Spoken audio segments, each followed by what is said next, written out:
What's up YouTube? Welcome back to the channel. In this video, I'm going to talk about having Mercury squaring your partner's ascendant in synastry.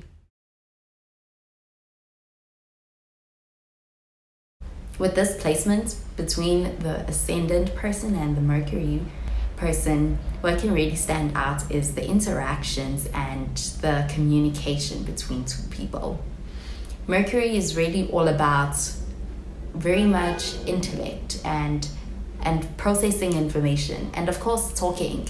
Communication is very important and stands out. So with the ascendant and the Mercury person having square between these two planets can create what is kind of a lot of differences. So they can have different opinions and there can be a lot of topics, and this can kind of cause a very interesting style, especially when it comes to kind of being able to cooperate with each other.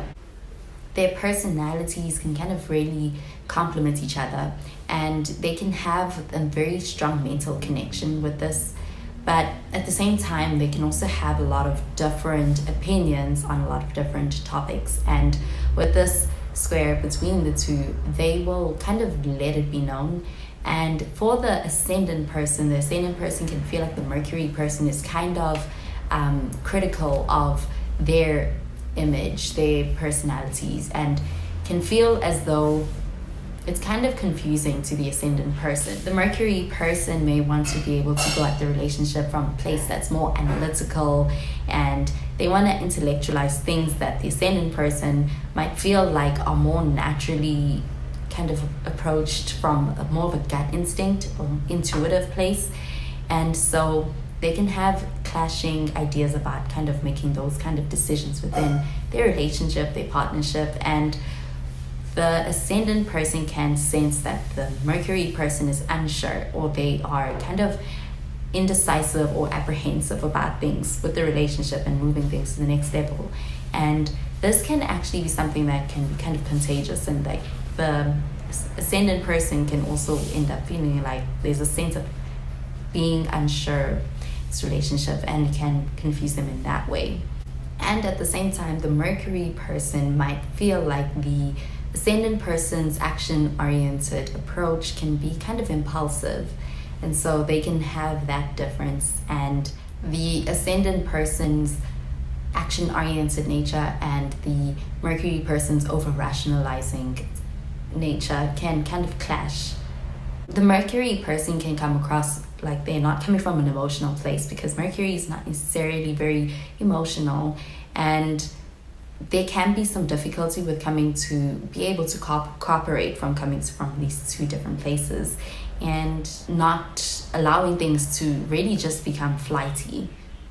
In the negative, what can happen is that the ascendant person can take the Mercury person's actions as being kind of a way of sending mixed messages to them, and they can feel like the Mercury person's kind of intentionally obscuring things.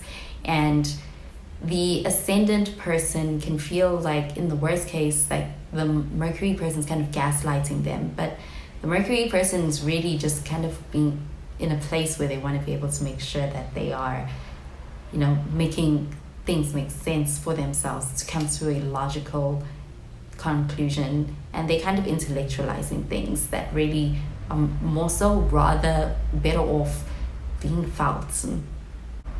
And there can be a lot of sarcasm between the two in communication, and the sarcasm between the two of them kind of covers or masks a deeper meaning or deeper truth between the two.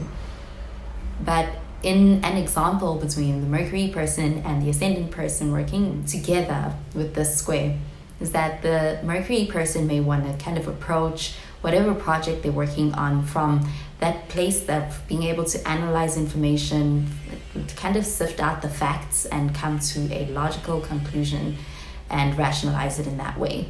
Whereas the ascendant person kind of wants to go off of their instinct and what they feel like is true for them in that situation. And so there can be a lot of debates, and there can be also a lot of arguments between the two. But there's also a lot of opportunity for being able to learn a lot from each other with the square. Learning from each other can be really what deepens the connection that they do have with each other. And they can generally have a lot of mental stimulation between the two of them when it comes to this in their connection. And there's a lot of curiosity, a lot of intrigue with another person's perspective, and even their communication styles. If they are very different, they can kind of also complement each other and feed off of each other. Mercury has a lot to do with talking, and communicating can be something that's very prominent, and being able to listen is something that's also very important with this square, and can also be something that also allows them for being able to kind of have that relationship that kind of deepens, and that connection that's going to work in their favor. For instance, if the Mercury person is somebody who is chatty and they, very talkative, and the Ascendant person is someone who's more so reserved and they're more so in their shell, kind of being able to, what kind of gravity brings them together is like how the Mercury person has a way of being able to bring the Ascendant person out of their shell. And the Ascendant person, the Mercury person kind of may want to listen when it comes to the Ascendant person. And they can make each other better in this way. It's like the best traits of themselves are kind of brought up when they're together and when they link up with the square.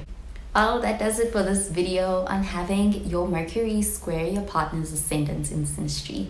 Thank you so much for watching, and I hope the video was helpful to you and that you enjoyed the video. If you did, please be sure to give this video a thumbs up and to subscribe to this channel for more videos. Well, that is where I love and leave you. As always, thank you for watching. Bye.